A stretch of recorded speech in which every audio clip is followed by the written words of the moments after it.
Alrighty, welcome or welcome back. For those of you who are new, I'm working on an underwater roguelike called Dive to Depths, where you explore a vast ocean full of different enemies, bosses, items, etc. In the past 2 weeks, I've worked on both the UI as well as the boss, so yeah, let's go over them. So UI in games can typically be either diegetic or non-diegetic. Basically what that means is, it can either be fitting into the game world or it can be something else entirely. As a quick example of non-diegetic UI, you can look at the UI in a lot of fighting games.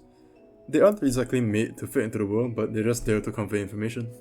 On the other hand, diegetic UI is where the UI actually fits into the game world's narrative, and that's what I went for. As you can see, the in-game UI has a kind of green and black command line kind of look. This was done intentionally to make it look like you're looking at your own tablet or equipment when you're in your pause menu. Does it add a lot to immersion? Not really, but it's cool, so yeah. The UI also adapts a little bit to the gameplay, so firstly, you can see that the top left is a time display. Well, that is completely useless, that's just a system time, it's just there for flavor. On the top right, there's also some flavor text. It doesn't do anything, but when you enter a boss fight, it will change to something else. It doesn't affect gameplay at all, like the time, but it's just there to add flavor. Now as for the actual information part of the UI. On the left you have all your buttons, and the center is the content of whatever menu you're currently in. Now originally, the stuff wasn't split into like 2 screens. There was only one central screen where everything was, and once you go into a sub-menu, all those options from before will disappear. By having all the options on the left and having the content in the middle, all the options will be readily in view, which helps with clarity. The screen on the right of the main screen is a health display.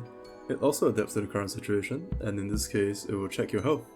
If your health is below certain thresholds, the color, the animation will change. Again, doesn't do anything, but it looks cool. After all the UI stuff, I also added currency. Currency will drop from enemies if and only if they are killed by the player. So if a creature kills another creature, no money will spawn. This also means that your kill can be stolen by some random enemy, but it's kind of funny, so I'll keep it. The currency itself was pretty simple to make. The main thing was that I just wanted them to be split into different divisions. So as you can see, different values of currencies have their own sprites. This is just done to reduce the number of currency items that have to be on screen, and it's also to reduce clutter. Okay, that's the boring stuff. New boss, yes, let's talk about it. So in the previous devlog, you've seen the soul construct. Well, this is basically the big brother. The guardian construct is the other boss you can find in the Twilight Zone along with the serpent, and it's, well, the guardian of the Twilight Zone. Now when I was creating this boss, I wanted it to be quite different from the serpent. If we look at the serpent, there's a few patterns that we can see. Attacks are not telegraphed, it's very fast, and basically all its attacks are melee oriented. The guardian construct would basically be an opposite of that. Instead of charging at you head first like the serpent, it will try to overwhelm you with projectiles instead. Let's look at some of its attacks. The first attack is quite simple, it's just a few rings of souls they have to dodge. Pretty simple, there's not much to talk about there. Now in this second attack, it will pull a bunch of lasers on screen. Now on their own, these lasers will be quite easy to dodge. To counteract that, whenever this attack starts, you will get both the slow and confusion debuff. This may make the fight harder initially, but once you get used to it, it's not a problem. In the next attack, the Guardian construct will summon several soul constructs. These soul constructs behave slightly differently from their normal cousins. They have reduced health, higher damage. They only shoot one ring of souls at a time, and you have to get much further away from them for them to start charging at you. All of this is just because having the normal soul constructs in a fight with you along with the boss is going to be very unfair. The changes just ensure that the soul constructs may not be a pain to deal with, but they still need to be prioritized, which will make for some pretty interesting decision making. Now you might have noticed that the boss actually moves very slowly, so you might think, well, I might just run away from his attacks. Well, if you do, it will just teleport to you instead. When it actually teleports, it will shoot some rings of souls at you, and it will also reset its attack timer. All this is just to make sure they don't get to just run away from the boss. Alright, on to phase 2. In phase 2, all of the Guardian Construct's attacks are powered up, similar to the other bosses.